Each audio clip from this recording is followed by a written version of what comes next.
valuable company in the world right now is NVIDIA. China gonna have to bow down, man. China is going to have to bow down.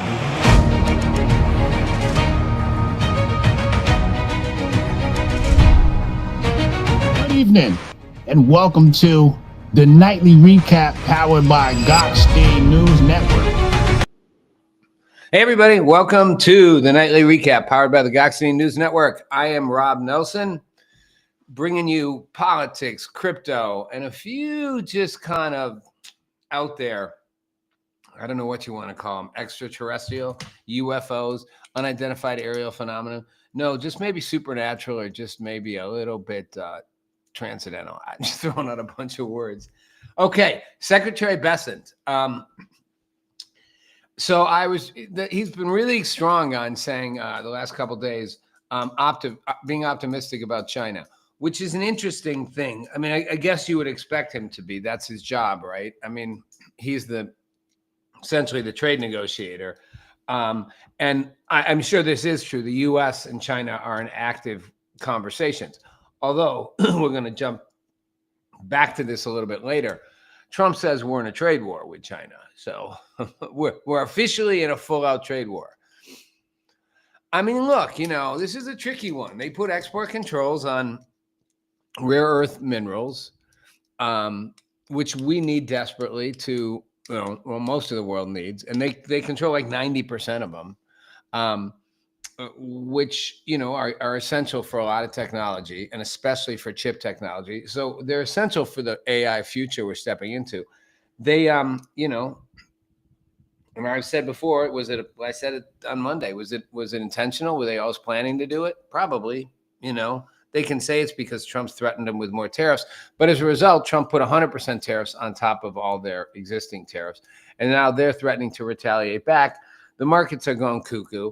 The stock markets had a heck of mostly the crypto markets have gone nuts. We're going to talk about that in a minute. Let's just talk about it now. Let me first just go back to Secretary Bessent. I think he has to say that. I mean, what's he going to say? It's in the shitter, folks. Like, we're in an all-out mess right now. That's going to make the markets feel good. I mean, it's one of the things you always kind of have to read between the lines with people. And, and I don't buy this whole thing that everyone's just a sycophant to Trump. But Scott Bessent's a very successful, very wealthy businessman. Spent his career in the markets. He knows how jittery they are. He knows if the Treasury Secretary comes out and says things are looking really bleak with China right now, the markets are going to tank even further. He's kind of got to keep the ship afloat. Let Trump say we're in a full-out trade war. And then Trump will say, but it's going to work out just fine. Xi Jinping and I are good friends. It's all going to be just fine. And, we're making, it's going to work out. Trump sort of gives you the reassurance while threatening the end of the world kind of scenario. So that said, you'd expect Bessent to have that approach. Just a sidebar on Scott Bessent for a minute. I love pointing this out. The media never talks about how he is an openly gay Secretary of the Treasury. Now, I'm okay with that because I don't think identity politics really makes a lot of sense. And I've talked to so many women in technology, for example, in the crypto and the Bitcoin blockchain space. It's like, do you want to be recognized as a woman in tech? No, you want to be recognized as a leader in tech. Now, there's a minority of women in leadership roles in tech, and in general, tech's more male than female, and certainly crypto and blockchain is. So yes, there's valid thing to point out women leaders in the space. And I do think women bring a slightly different, let's just say, executive mindset in some ways. I do think men and women think differently, not 100%, but I mean, it's men are from Mars, women are from Venus, whatever, that idea. We all know it. It's the oldest joke. Just go on your Instagram and feed that you can't stop watching over and over again. And you'll see, like every the jokes about how men and women are, when a woman's, it's like, the jokes about how women, like, you see them all, like when I ask my husband, how he thinks I look in this, or what if he, tell me about his last girlfriend or whatever. And then you see the guy like dead in the trunk or whatever. I mean, these are, stereotypes, but they ring true for a reason. Right. And we know women are overall more, in communication, relationship oriented. Our brains structure a little differently. They need to, given our biological roles. For those of you who believe in biology like I do, and going way back to our earlier state of humanness and Neanderthal and all that, the primal roles we played. So I can see the value in recognizing that the contributions that women may uniquely bring to tech or any other industry. But back to Scott Bessent, I don't like the identity politics part of it. And I don't think most people who do either. I don't think most, women in tech, like I said, want to be noted just for being a woman. They want to be an equal in tech, man or woman. I'm sure that, especially if you're a conservative, you don't need to hammer home the fact that Scott Bessent is a openly gay Secretary of the Treasury. My point is merely this. The media constantly points out when a liberal or a Democratic administration appoints minorities of any kind and loves to hammer home that they are, when the Secretary of the Treasury under Biden, Pete, Cincinnati Pete, was it Cincinnati? Columbus, Ohio Pete, was gay. They pointed out and they emphasize the diversity. It's interesting to me that they don't point out that Scott Bessent is openly gay. And he's the first Secretary of the Treasury to be openly gay. Again, if this were a Democratic administration, there's no way the media wouldn't point it out. Just a sidebar note. I think it's funny. They never say it. Now, I'm not saying Scott Bessent wants him to. I'm not saying Republicans want him to. I'm fine that they don't. It's just they will when it goes the other way. And that, to me, is just interesting. Okay. The markets. So I was saying the stock market took its, a bow the last week.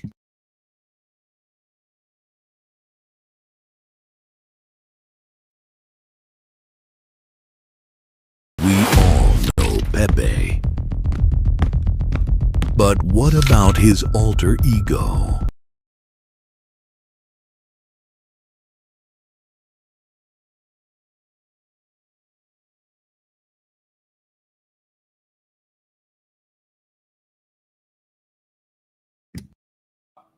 My computer just got hijacked by my finger.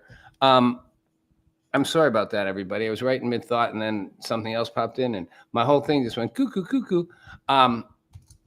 So my bad. None of you heard the last stuff I said. Hopefully I'm still broadcasting. Don't even know at this point if I am or not. I might just lose everything right now when I do this. There we go. Oh, my God. I just got bigger than life. I'm my whole screen. I'm looking at myself in 12 sizes. Okay, anyways, it was just a sidebar point anyway, but it is interesting. The identity politics, but identity politics should apply if you're conservative too. I mean, not that we should practice it. I've increasingly considered myself more of a conservative now. I'm a liberal libertarian, to be honest, which is a thing now. Although when Roger Ailes, who started Fox News, told the New York Times that Rob was a liberal libertarian, the reporter said there is no such thing. There is now. I was just ahead of my time. I'm a liberal libertarian.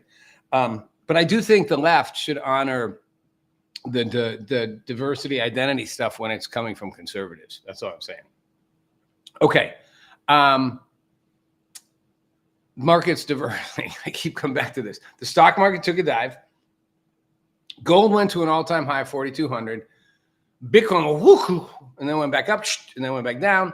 I don't even want to look at it. I didn't look before the show. I don't try not to look all the time. Even though I'm doing a show right now, I don't want to look all the time. I don't want to just fixate on it because I just know what it's going to do. And when it goes down, I watch myself lose thousands of dollars and I'm like, oh, shit. And it goes up and I made thousands of dollars. So I like watching it go up. I'm just going to wait. Somebody can tell me where it is. But either way, the entire crypto market took a giant step back. And I would say in some weird way, we were almost, I'm going to say a weird way to put it, but it's almost like we were kind of at the end of I don't know if I would say, I wish David was here to comment, but I think he's doing his taxes. I think we're kind of at the end of a bull market in some ways, the tail end. I don't know if that makes sense.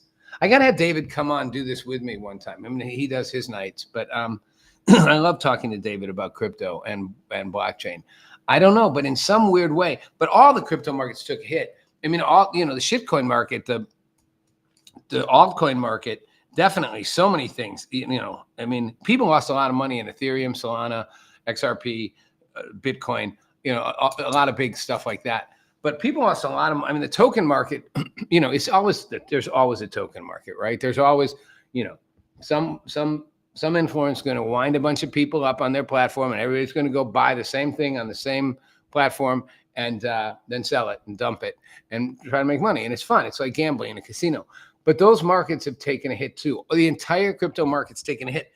That is not a good thing in the sense that it's a nascent market and we're trying to grow it and trying to get more acceptance. And, when it takes big hits for whatever reason, whether it was the China trade news, whether it was the story I've heard that somebody did some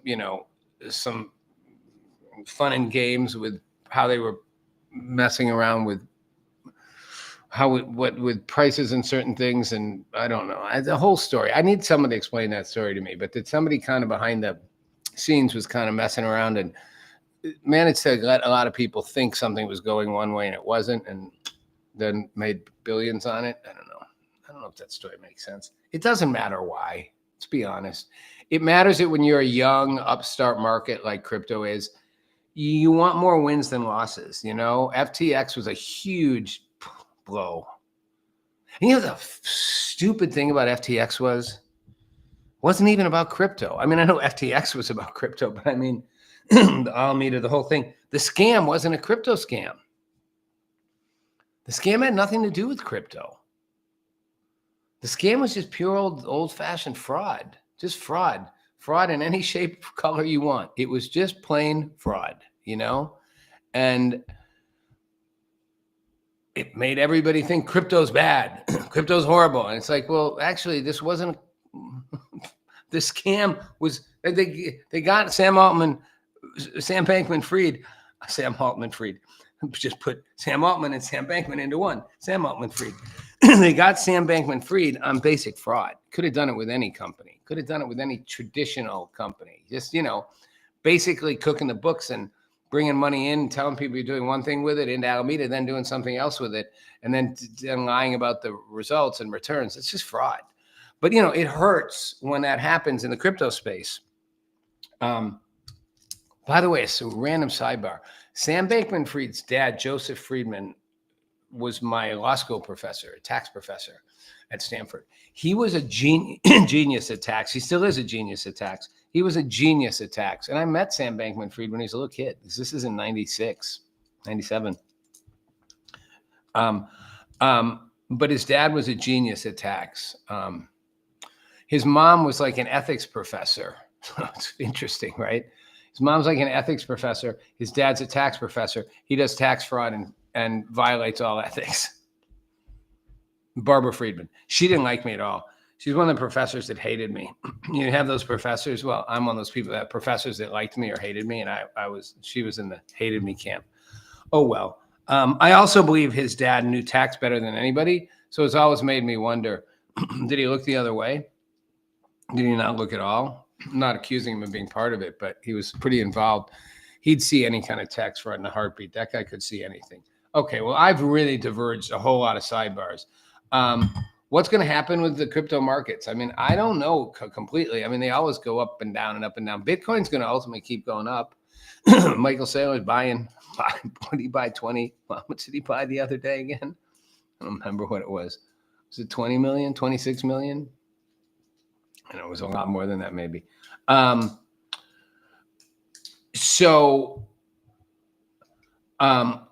to Besant, he have a quote here. We're about to see major gains in investment, productivity, and job growth across America. This is a good thing. I mean, again, it's his job to pump things up. Just don't do a pump and dump on us, please, Mr. Secretary. But I guess, investment, productivity, and job growth. These are things that make sense and they go hand in hand. I can see massive gains in investment. I can see productivity going up. I can see GDP growth going up. And I can see more job growth, even as AI emerges, which is going to threaten a lot of jobs. And it is. And there's so much going on in the AI space. And we do need to be careful that they're about an AI bubble. That is a real thing, an AI bubble. Like, I think we are absolutely at risk of an AI bubble, just like we had the dot-com bubble. In fact, it's probably inevitable. And a bunch of things are going to pop. A lot of people are going to lose money. I want to see how long it takes the crypto markets to stabilize a little bit out of this. And a question, are we entering a bear market right now? Now, I do think Bitcoin's still in for a push. It's mid-October, like the postseason in baseball. I think we're going to see a push in November, December up. Maybe not as high as I thought, though. I mean, early in the year, I was predicting pretty high numbers. I was predicting 150 to 200. I do think 150 is still possible, but right now, after this last week, I don't know. Stephen Moran, one of the Fed Reserve governors, said that we could expect 2 additional rate cuts this year, that's a realistic expectation. I love that they're like now kind of projecting it out and kind of telling us, yep. So that should help the markets. And, I think 2 rate cuts, they'll probably each be 1/4 basis point. So that's a half. I'd actually like to see 2 half basis. I'd like to see a full percentage cut. I don't think that'll overheat the economy, but I don't know. I don't really like the whole, Hotep on Friday night's recap asked Taylor Ferber, talked to me, Taylor, who was his guest. Who would she like more, Martin Friedman, Martin Sheen, Milton Friedman, or John Maynard Keynes, the economists? I thought about that question. I'm like, I don't like either of them. I mean, no, it's not true. I don't know either of them. I think Keynesian economics is a model that works, and there's elements that will always remain true, but I've said this for a while. I think we are actually entering an era where there's a kind of a new economic, we need some new economic theories. Blockchain, crypto, AI especially, we are reordering how the world works. Even the notion that if AI displaces so many people's jobs, where does their income come from? If AI becomes more valuable than a lot of human work and saves time and money, becomes more productive, more efficient, but where do people get the money to buy things? We're going to find a solution in this. And it's not just going to be, well, they're going to go to another kind of employment. Well, what? If AI takes over enough pieces of employment, where are they going to go? Well, they're going to build the machines to make okay, I mean, there's an answer for a while, but sooner or later, you're running out of options. I think the model itself with crypto, blockchain, it doesn't quite always work. I'm not saying supply and demand aren't like fundamental truths. I'm just saying Keynesian economics, I think, has been breaking down for a while. I've always felt like Milton Friedman kind of at Keynesian economics with supply side economics. And I get that too. The top down, trickle down, Ronald Reagan, go, go, go. Democrats love to hate it. Liberals love to think it's the end of the world. Tax the rich. I'm all for taxing the rich. The rich pay taxes, by the way. The rich pay a ton of taxes. The rich pay extraordinarily high taxes. By the way, I know there's a green screen error on my thing you can all see. There's nothing I can do about it, really. There, it's gone.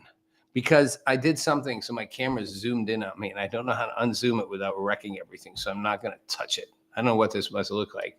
I'll fix it later. But I think even that, this trickle down supply side, I think it's reaching a point where, I don't know, like, again, the taxing the rich thing, that's fine. Like, you're not going to build an economy off just taxing the rich and taxing corporations. That said, I don't think, major corporations like Amazon should be paying zero taxes.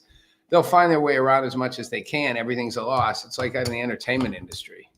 When I was out there and doing my shows, my Fox News show, my Fox show especially, the syndicated show on Fox, any of the shows I would do, if I had equity participation or ownership or basis points, they never made money. It's like nothing ever makes money in television. If Saul loses money. Well, interesting how that works.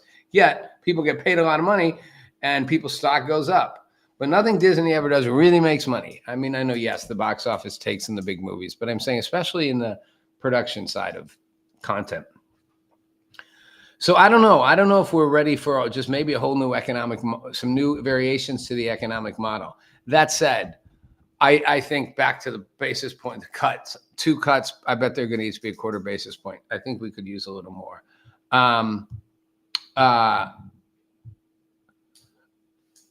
Speaking of tariffs, China, crypto tanking because of it, or maybe not. Trump said if we don't have tariffs, we don't have national security. This is an old school argument, if you think about it. And it's an economic security argument, and I get it. I'm not saying it's right. I'm not saying it's wrong. It's just interesting. I'm not going to dwell on it. Ethereum ranks as the top ecosystem for new developers in 2025. You're going to whip through some of these things. Here's a sidebar, interesting one. China's exports rose at their fastest pace in 6 months this September, despite the tariffs. Their exports still coming in. We're buying it, I guess. We're buying it. We're dependent is what we are, and the Chinese know it. Speaking of dependent, Trump has said Prime Minister Modi from India has assured him that they will stop buying Russian oil. I don't know about that. Maybe that'd be an interesting development if they did. If China and India, China's not going to right now. If India stopped buying Russian oil, that would be a big deal. Okay, I got about 10 minutes left. I want to run through some interesting things, and I want to get a fun thing in here too. This is a funny one. Well, it's not funny. It's odd. A federal judge in San Francisco, shocking, blocked Trump's order, the RIF. I'm calling it the RIP. It's the reduction in force memo that grants, the ability to just not bring people back, not pay them from their furlough and just be like, bye-bye, farewell, good riddance. We're not bringing you back. So it's a temporary restraining order. The unions argued that the layoffs were unlawful during a government shutdown. Because Trump's been hammering home. I think they have 4,000 jobs already on the line. They're like, cut these jobs. Just don't bring them back. This is a good way to get rid of people. Susan Liston, a U.S. District Court judge, Clinton appointee, said they can't do it. They can't issue reduction in force notices to any federal employees. Any program, project, activity, bargaining, forever mentioned in any form of media or any universe. They'd already sent out 4,000 of them. It's a whole shutdown thing. I'm not going to dwell on it. Democrats want, Obamacare subsidies to extend, and they're insistent that, people who rely on the ACA, the Affordable Care Act, will see their tax premiums skyrocket. I don't know. My tax premiums, their insurance premiums. My insurance premium is off the charts. If you don't have an insurance company insuring you through insurance through a company, it's insane. Insurance, I'm not a fan of the ACA. It didn't work. The Obamacare, the Affordable Care Act didn't do what it was supposed to do. It did help some people, and it certainly did allow for people to get insurance with pre-existing conditions, although at great costs. But the RAF stuff, I like it. I'm like, by the way, this is going to be the longest shutdown. It's getting close. It's the longest since full shutdown, not partial, since Clinton in 95 and 96. That was 21 days. So we're not there yet, but we're going to be soon. I think, what are we at, 17 or something? It's going to go through the weekend. So it's going to be, it'll cross 21 in no time. Maybe it'll hit 36. That was between Clinton and then House Speaker Newt Gingrich. That shutdown spawned the Monica Lewinsky scandal. That had the blue dress with cum all over it, right? I was in the White House right after that happened, working in the Clinton administration for 6 months or 4 months or whatever it was,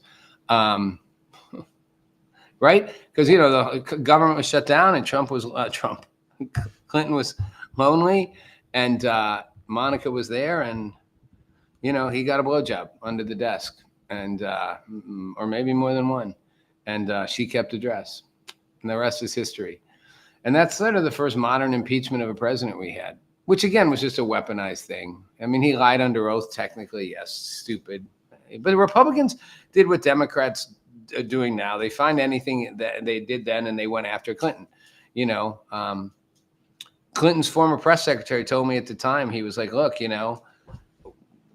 people were mad at Clinton inside the White House. They're like, you loaded the gun, pointed it at yourself, and gave it to them. And they're going to pull the trigger. I always asked him how he lied for Clinton. And he said, I don't lie for him. He's like, listen to what I say. I never say I said when it's something that is technically not true. I say the president says. It's an interesting distinction. This is a quick one I want to get into. This one fascinates me. Prosecutors in New York are charging Zen Z, known as Vincent, of the Prince Holding Group, for a crypto scam out of Cambodia. They don't have him. They're just charging him. He's 37. He has these forced labor scam compounds across the country. And he uses violence to discipline the workers. And they have pictures and stuff.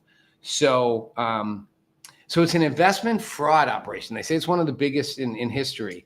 And this is the scam operation where people call you up and, especially old people, and offer you something. If you give me the 10, 20, give me $100 and this, and they ultimately scam people out of all their savings and retirement stuff. They claim they did real estate, whatever, finance, consumer services, but they call them phone farm compounds. They use trafficked workers and they make the people do the scams. And they make fake romantic relationships so that people fall in love with them. They plead for help. I need your help. I'm in trouble. Can you help me? Or lucrative cryptocurrency investment ones. And they're referred to as shajupan, which is pig butchering. I just found that fascinating. It's called pig butchering. Pig butchering, which I'm thinking means the scammers, whether they're doing a romantic scam, a help me, I need help, or a crypto scam, the people being scammed are the pigs. And it's pig butchering because they're butchering the pigs. It shows you how they think of them. But how would you think of people if you're willing to scam them out of their life savings, especially preying on the elderly? It's called pig butchering. And they use people, forced labor, trafficked labor to do it, punish them if they didn't physically. And they have pictures, like I said, of people being beat up from it. Generated $30 million a day. And they stole crypto funds through they laundered it through unhosted digital wallets. So the US seized it. 15 billion, 127, 271 Bitcoins. Interesting number, 127,271. It's not quite backwards. That'd be 127,721, but it is 1, 2, and 7 and 1, 2, and 7. I have no idea what that means. Just find it interesting. Okay, here's a random one. I'm having fun with random stories. This woman, she's with her friends. Her name is Ava Alander. Well, it was Ava Alander. She was at the Red West Music Festival in Salt Lake City with friends. And they had severe weather, so they had to evacuate the festival. So they had to a car to get shelter. And the winds are blowing, and she steps out of the car, and a 12-foot piece of scaffolding 2 feet wide blows off a nearby apartment building that's under construction and falls like 30 feet her on the head and implodes her brain stem. Her friends, according to her uncle, said some big piece of wood plank just like flew through the air and hit her in the head, and it crushed her brainstem. It's like Final Destination. It's like when your time is up, your time is up. I have had more near death to the edge of the thing scenarios and survived them. I'm not kidding. In high school, I flipped those cars, the Volkswagen things. They're like the old German Jeeps, and they still make them. They're old. They'll make them. They're still old ones. They look like a little, I don't know. They're like they look like a Tesla. The Tesla SUV truck, but tiny and made of like basically thin metal, like tin. The doors come off, the windshield comes down, the top comes off. Take the whole car apart. It's just like a little chassis running. And there was no roll bars or anything. I flipped it. Slippery road, a semi was coming at me. I flipped the car. I wasn't wearing a seatbelt. So I've always had an issue with seatbelts. One, I also used to ride motorcycles, so you get used to being able to move your body a lot. No seatbelt holds you back. But I wasn't wearing a seatbelt. I flew across the seats. The car flattened right down to the doors, the top of the doors. No windows, right? The windows were out, pulled out. Flattened right down to the top, so it'd be like right about here on me. And everything was just, the windshield was shattered. And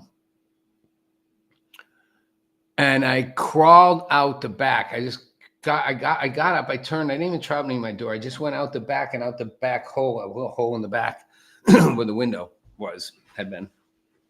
Windows were not made of glass. That was the thing. They were plastic windows with like little things that stuck in. So it just went, it was like a window shade. And the cops showed up and they're like, where's the person or people who were in the car? I'm like, I was in the car. And the cop looked at me. He's like, you don't have a scratch on your body. I was like, yeah, I don't know. The car was just like leveled, just done. That's why I've always had an issue with seatbelts. But I've had so many near-death things that I should have died, and I didn't. So I wondered, was this woman's time just up? She gets up, goes to a music festival with friends, wakes up that morning, goes out. They're having fun. Weather's bad. They say, guys, everybody's got to leave. Go, time the storms are bad. We don't want anyone to get hurt here at the outdoor festival. So they head to their car. She gets in. She happens to get out. Right as she gets out, a giant scaffolding blows off a building, goes 30 feet, and clench her right on the head. It's Final Destination.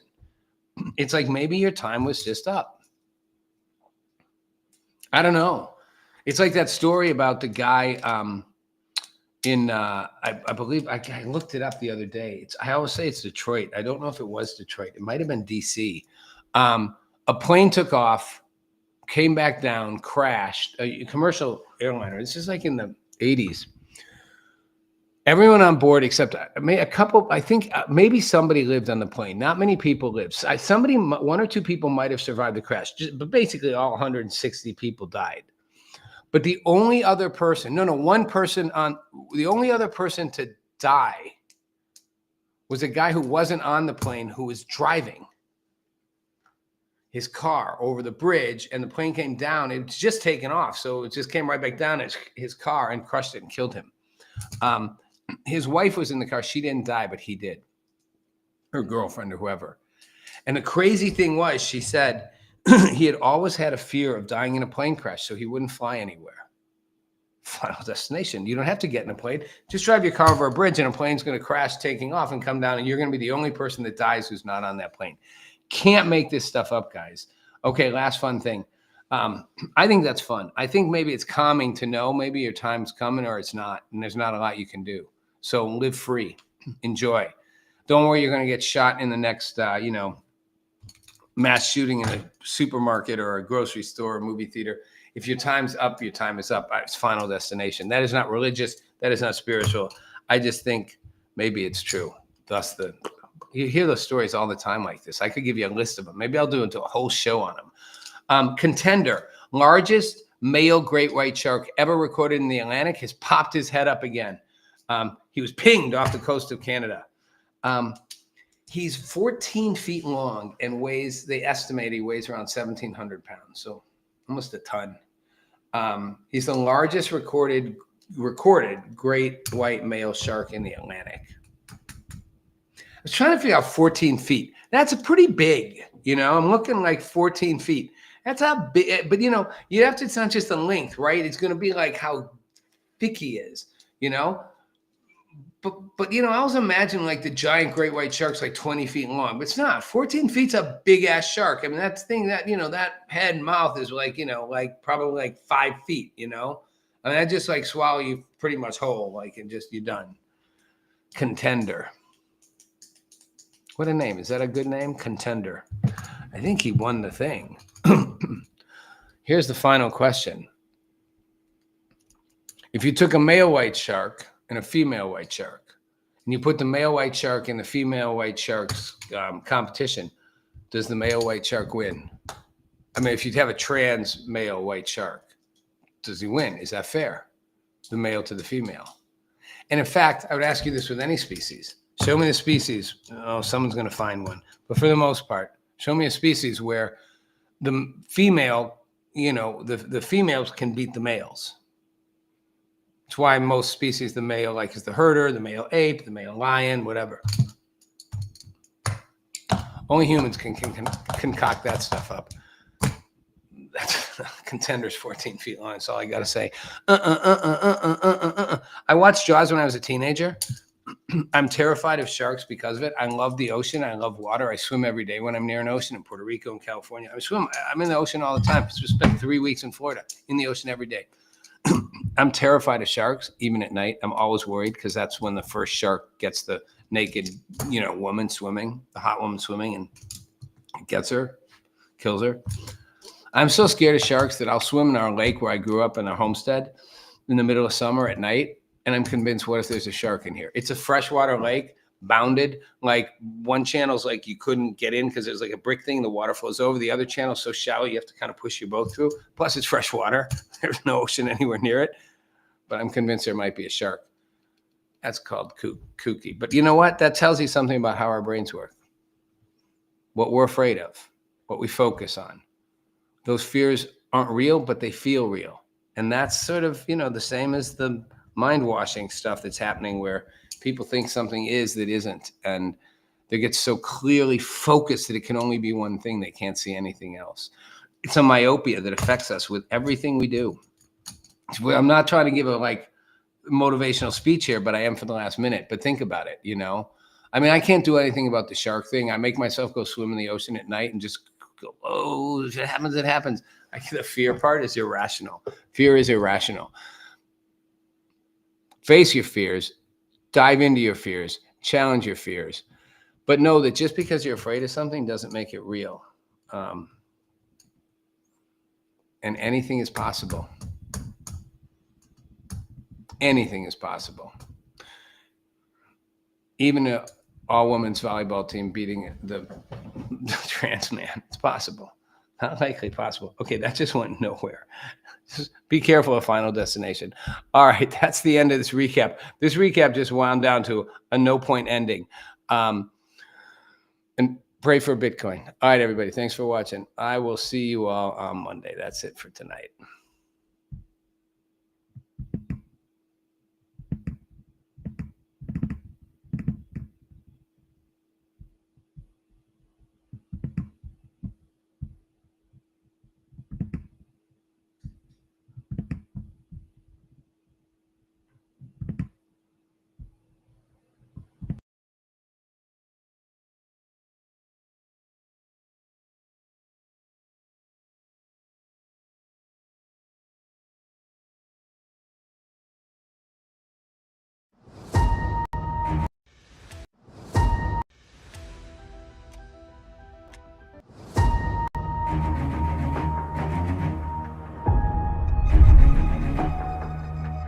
Valuable company in the world right now is NVIDIA. China gonna have to bow down, man. China is going to have to bow down.